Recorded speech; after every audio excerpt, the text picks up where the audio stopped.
And when we spoke last, you said that 10 years the euro might not exist the way it does now. What would it take to speed up that 10-year time horizon and have you wind up shorting the euro instead? Well, to repeat, I am long the euro at the moment because I suspect they're going to do something, whether it's phony or not, they're going to do something to make everybody feel better about the euro.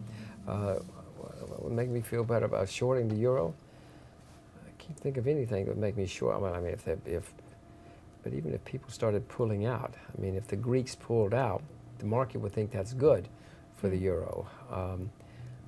I can't think of anything that would make me short the euro at the moment. If I think of something, I'll call you. Okay. I'll send you an email. Okay. And then, so what do you think might speed up that time horizon with the euro ending in 10 years? Do you think it'll keep just faster? if they all just say, this is not working, to hell with it, it's too much trouble, too much pain, the politicians would rail against Brussels, and then you'd start having everybody disintegrate. At that point, then there wouldn't be a euro, so it would happen sooner. But I don't think the Germans certainly don't want the euro to disintegrate. Several others don't want the euro to disintegrate, so I don't see it happening anytime soon. I do see it happening eventually, but what not will at the moment. change then? New politicians. There'll be new politicians. Things will be worse and worse. The world economy is not going to be great in the next 10 years. So if you have another lost decade in the West, then people are going to get unhappy and upset. And then they'll get new politicians, and the politicians will blame everything on Brussels. Brussels can't send tanks to say, Brussels doesn't have any tanks.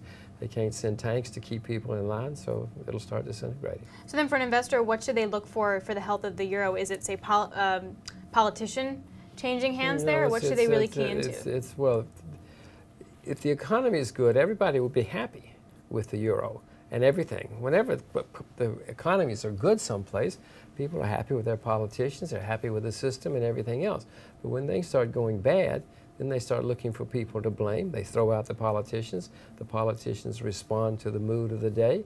And so you need to watch, A, the economy in Europe, and if it continues to, flop along, then the people are going to get unhappy, and the people are not going to want to pay for the Greeks to sit on the beach and drink ouzo. They're not going to sit on the pay for the Spanish to do whatever the Spanish are going to be doing. And so they're going to throw those politicians out and demand that something changes. Isn't that already happening?